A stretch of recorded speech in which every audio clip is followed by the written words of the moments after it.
Tapos pipilit nyo, Inday is a threat to national security. No! Inday is a threat to your political ambition. Mga gago! Tangina nyo, gagawin yung taong bayan. Inday Sara Duterte is a threat to your political ambition. Is a threat to your activities of corruption.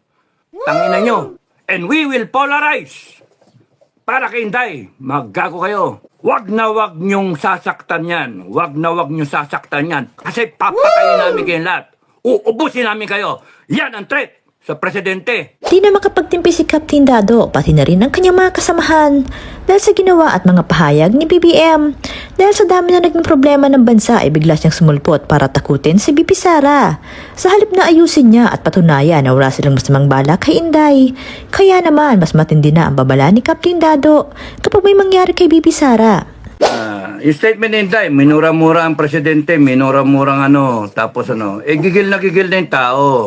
Putangin na ninyo kayo, BBM. Manggagamit ka talaga gago ka Gago ka talaga Oh, presidente ng Pilipinas, gago ka Tarantado ka napakawalang yamo Sa totoo lang. Sa mga maka-BBM, sorry pero gago talaga yung BBM na yan Kita ninyo ang dami problema ng Pilipinas. Hindi siya nagpapakita. Biglang minura siya ni Inday. Biglang lumabas ang gago. Tapos sabi niya, hindi niya papalakpasin yan. Utangin na ka, gago. Hindi mo palalakpasin. Tarantado ka pala Ikaw nga ang dahilan ng lahat ng ito Mapadrug test ka na muna, gago. Padrug test ka, gago. Nayupa ka. Tangina mo, kaya nagkahaganito yung bansa dahil sa iyo Binoto ka namin. Pagmamalaki mo pa yung boto mo, gago. Tangina mo, mahalaga yung boto mo. Paano yung boto ng isa? Boto ng vice president mo, mas marami yung boto yon. Gago. Tangina mo.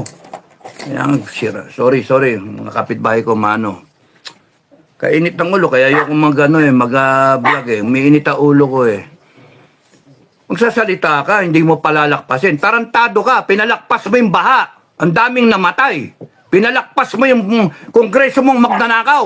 Pinalakpas mo yung komunista dyan sa kongreso. Convicted na, nagko-contempt ng mga inosenteng tao. Putangin na ka.